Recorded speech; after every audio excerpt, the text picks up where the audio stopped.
Everyone, welcome back to my channel PS World official 2M। तो आज की video में मैं बात करने वाली हूँ कि 69,000 से बीएड बाहर हो जाएगा। 69,000 से बीएड बाहर यानी कि जो 4 साल से शिक्षक बन चुके हैं और पढ़ा रहे हैं गवर्नमेंट स्कूल में, क्या वो बाहर हो जाएंगे?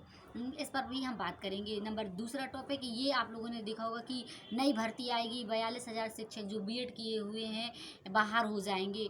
तो ज़्यादातर जो कोर्ट के अंग्रेजी में ही आते हैं या कह सकते हैं, और मैं आपको हिंदी में दिखाऊंगी और पूरा विथ डिटेल से बताऊंगी। जैसे 2018 में भर्ती कर ली गई थी, आप लोगों ने देखा था सुपर टेट प्राइमरी में बीएड वालों को एलिजिबल कर लिया गया था, जिस कारण बहुत सारी संख्या में बीएड वाले ले लिए गए और डीएलएड वाले पीछे रह गए और फिर डीएलएड वाले कोर्ट चले गए थे, जिसके कारण फिर आखिरी निर्णय राजस्थान में यही था कि बीएड प्राइमरी में शामिल नहीं किया जाएगा वहाँ के अकॉर्डिंग। फिर वहाँ से एक बखेड़ा खड़ा हो गया और फिर इस तरीके से फिर सरकार यूपी के ऊपर भी एक प्रेशर बन गया और इस तरह से सभी राज्यों में एक ऐसा माहौल क्रिएट हो गया। कोर्ट में केस चलने लगा तो सुप्रीम कोर्ट है, हाई कोर्ट ने नहीं सुनवाई अच्छी से हो पाई तो फिर सुप्रीम कोर्ट चले गए स्टूडेंट, इस तरीके से डीएलएड वाले। तो इस तरीके से चलने लगा और फिर आखिरी आपने देखा 2022-23 में ये निर्णय निकल कर सामने आया कि बीएड बाहर है प्राइमरी से। बीएड वालों प्राइमरी में एलिजिबल नहीं होंगे, प्राइमरी में शिक्षक नहीं बनेंगे। तो इसमें कहाँ तक सच्चाई है? और सबसे बड़ी सच्चाई इस पर हम बात करेंगे, क्या 69,000 वालों पर भी शिक्षक भर्ती में भी कुछ देखने को मिलेगा, या कह सकते हैं 69,000 वाले भर्ती जो कैंसिल हो सकती है, इस पर भी हम बात करेंगे। तो चलिए वीडियो पर बने रहिए। यदि आप वीडियो पर आ गए हैं तो वीडियो को लाइक, चैनल को सब्सक्राइब जरूर कर दीजिए, क्योंकि मैं इससे संबंधित वैकेंसी से संबंधित कोई ना कोई इन्फॉर्मेशन आपको संबंधित लाती रहती हूँ। और जो भी वैकेंसी आती है उससे संबंधित, प्लस जो यदि कोई अपडेट निकल कर सामने आती है टीचर भर्ती से संबंधित, तो मैं आपके साथ शेयर करती हूँ। चलिए तो वीडियो पर बने रहिए।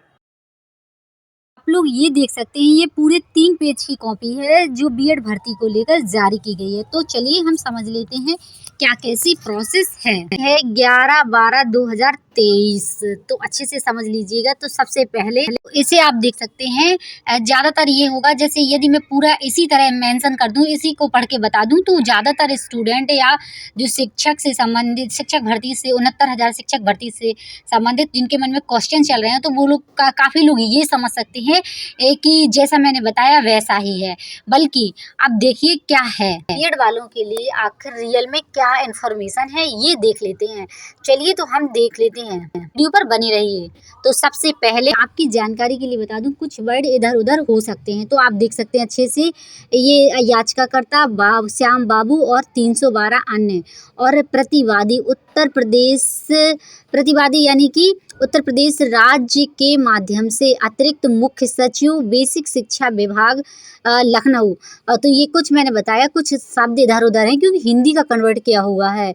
और ये पूरा आप देख सकते हैं। याचिकाकर्ता वकील हैं राजेश कुमार त्रिपाठी, तो ये हैं। तो कुल मिलाकर ये है याचिकाकर्ता श्याम बाबू और 312 अन्य। तो इन्होंने क्या किया है, याचिका दायर कराई थी। क्या याचिका दायर कराई थी ये देख लेते हैं। आप लोग देख सकते हैं डबल बेंच का निर्णय है, और ये आप लोग देख सकते हैं पूरा याचिकाकर्ताओं के विद्वान वकील और उत्तरदाताओं की ओर से मैं उपस्थित विद्वान वकील को गुना सीधी सी बात है, याचिकाकर्ताओं के विद्वान वकील और उत्तरदाताओं की ओर में उपस्थित विद्वान वकील को सुना। सीधी सी बात है, जिन्होंने याचिकाकर्ता के जो विद्वान वकील थे और जो उत्तर की ओर से जिन्होंने उत्तर दिया और उपस्थित विद्वानों, उन्होंने वकील को, मतलब उन्होंने सीधी सी बात है मामला को सुना, सीधी सी बात है।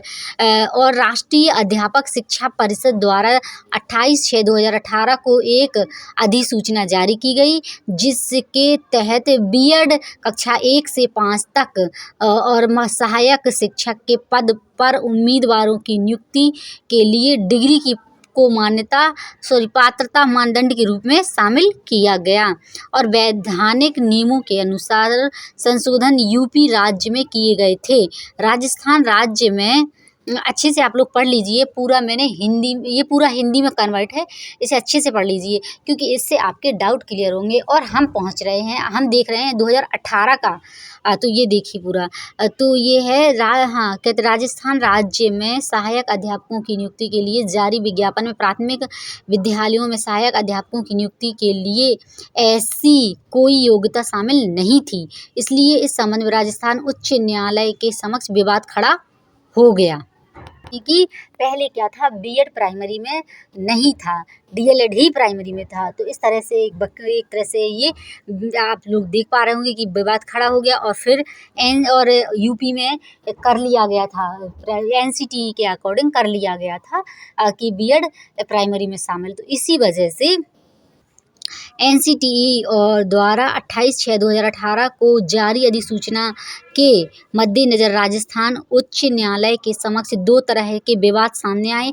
याचिकाकर्ताओं में एक समूह ने शिकायत की और राज्य को बीएड में शामिल करना चाहिए। 1 से 5 तक सहायक शिक्षक की नियुक्ति के लिए पात्रता मानदंड के रूप में योग्यता, जबकि याचिकाकर्ताओं की अन्य श्रेणी में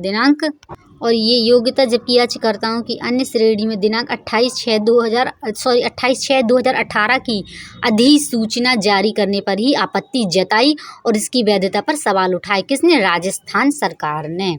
तो इसी तरह से ये कि उन्होंने बताया असंवैधानिक राजस्थान उच्च न्यायालय ने अंततः मामले पर उचित विचार करने के। तो ये आप लोग देख सकते हैं कुछ टिप्पणियों राजस्थान उच्च न्यायालय द्वारा की गई और 28/6/2018 की अधिसूचना की वैधता ये आप अच्छे से देख लिए। राजस्थान सरकार ने रोक लगवा दी कि हम बीएड को प्राइमरी में शामिल नहीं करेंगे क्योंकि वहाँ पर केस कर दिया गया। तो ऑनलाइन जी आप पूरा अच्छे से देख लीजिए। जो सूचना को आधिकारिक घोषित किए जाने के पहले किए गए एक कृत्य संबंध में टिप्पणियां की गई। सीधी सी बात है, राजस्थान सरकार ने दिया एक हाई कोर्ट, फिर वहां से हाई कोर्ट में ना सुलह हो जाने के कारण फिर एनसीटी, फिर वहां से रोक लगा दी गई, बीएड प्राइमरीज में रोक लगा दी गई। तो इस तरीके से ये हुआ। और ऐसी 985 की रिपोर्ट में किए गए अपने फैसले में कुछ टिप्पणियां की। और फ्रेंड्स, आप लोग सीधा सीधा ये समझ सकते हैं, जो राजस्थान ने जो रोक लगा दी थी या कह सकते हैं जो आदेश दिया था, तो उसको भी सुप्रीम कोर्ट ने बरकरार रखा। और जो 2018 में यूपी में शिक्षक भर्ती करा ली गई थी, प्राइमरी में शिक्षक कह सकते हैं, उन्हें एलिजिबल कर दिया गया, बीएड वालों को शामिल कर लिया गया। तो उसका तो जैसे आप लोग जानते हैं, तो उस पर भी एक तरह से कोर्ट केस चल रहा है, लेकिन इस मामले का नहीं चल रहा है कि बीएड शिक्षक भर्ती से बाहर हो जाएगा। और एमपी में भी इसी तरह का हुआ है, छत्तीसगढ़ में भी इसी तरह का हुआ है, नियुक्ति पत्र दे दिया गया है प्राइमरी वालों को। लेकिन अब ऐसा नहीं होगा। अब सरकार का सीधा साफ ये कहना है कि अब ऐसा कुछ नहीं होगा। सर्वोच्च न्यायालय द्वारा 11/8/2023 को राजस्थान उच्च न्यायालय के फैसले को बरकरार रखते हुए दिए गए फैसले को परिणाम स्वरूप जी आप पूरा देख सकते हैं। एनसीटीई ने 4/9/2023 को सभी राज्यों में आवश्यक निर्देश दिए और ये वैधानिक नियमों के आवश्यक सुधार किया जा सके। ये कहा बीएड को शामिल करने के लिए अधिसूचना जारी की, सहायक शिक्षक की नियुक्ति के लिए पात्रता अर्हता तय करने का निर्देश दिया। और हमारे सामने ऐसा नहीं है कि यूपी 4/9/2023 को एनसीटीई द्वारा जारी संचार के कार्यान्वयन पर सहमति नहीं दी।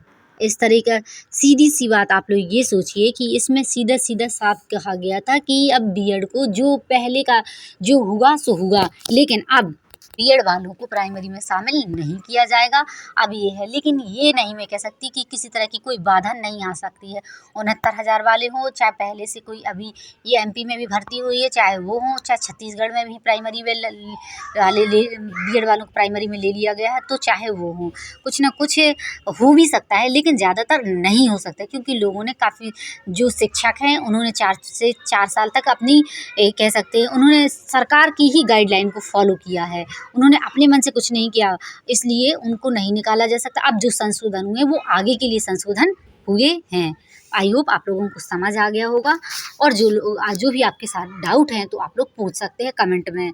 तो सीधी सी बात है, आप सीधा-सीधा ये समझ के चलिए कि ऐसा कहीं नहीं है। जो आदेश आया था, पहले का आदेश या बाद का आया है, तो ऐसा कहीं नहीं कहा गया है कि जो शिक्षक बन चुके हैं उन्हें बाहर निकाला जाएगा, उन्हें बाहर किया जाएगा। हाँ, लेकिन कुछ बात या कह सकते हैं थोड़ा बहुत कहीं न कहीं दिक्कत हो सकती है, लेकिन 10% ओनली 10 ही परसेंट और 90% नहीं हो सकती है। बस ये सीधी-सी बात है, संशोधन होगा, लेकिन बाहर निकालने वाली संशोधन नहीं होगा, जिस तरह शिक्षा मित्रों का हुआ था कि उन्हें सीधा बाहर कर दिया गया था, और बहुत सारे लोगों को जो शिक्षा मित्र थे और अच्छी खासी परमानेंट शिक्षक की तरह सैलरी पाने लगे थे, तो उस तरीके से बाहर नहीं किया जाएगा।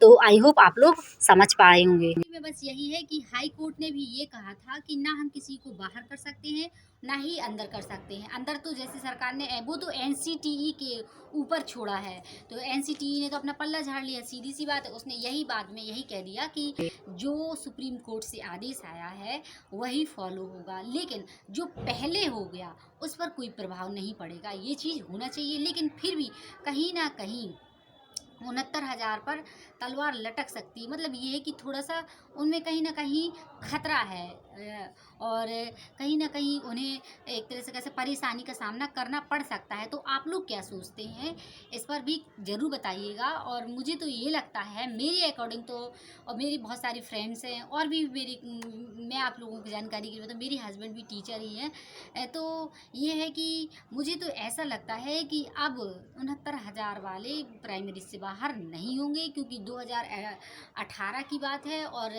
हालांकि कोर्ट में केस चल रहा है, लेकिन वो इस मैटर को लेकर नहीं चल रहा था। और जो भर्ती हो चुकी है तो अब वो उसमें कुछ संशोधन नहीं होना चाहिए, बस उसमें समायोजन होना चाहिए। इसमें किसी को बाहर नहीं किया जाना चाहिए, मेरे अकॉर्डिंग तो बस यही है। अगर इस तरह से तो यदि अब 69,000 शिक्षकों को सरकार बाहर करे, तो जो उन्होंने ये नियम लाया तो उनको भी बाहर करे फिर सरकार, तो फिर ऐसे में तो बहुत ज़्यादा फिर एक के ऊपर मतलब ये बहुत ज़्यादा प्रेशर क्रिएट होगा। तो इससे यहीं से मामला ख़त्म हो सकता है एक तरह से, यदि 69,000 वाले बाहर ना हों, क्योंकि उन्होंने टेस्ट क्वालिफाई किया है और सरकार की गाइडलाइन को फॉलो किया है। ना कि अब सरकार अपना कुछ अलग से वो लाए, तो वो अब उसमें स्टूडेंट की या शिक्षकों की कोई गलती नहीं है। वीडियो को लाइक, चैनल को सब्सक्राइब जरूर कर दीजिए, और जो आपकी क्वेरी है कमेंट में ज़रूर बताइए। और टीजीटी यूपी टीजीटी है, और इसका भी पेपर जल्दी करा लिया जाएगा, सुनने को मिल रहा है। और जो भी और कोई अपडेट आती है तो मैं आपके साथ शेयर करूँगी।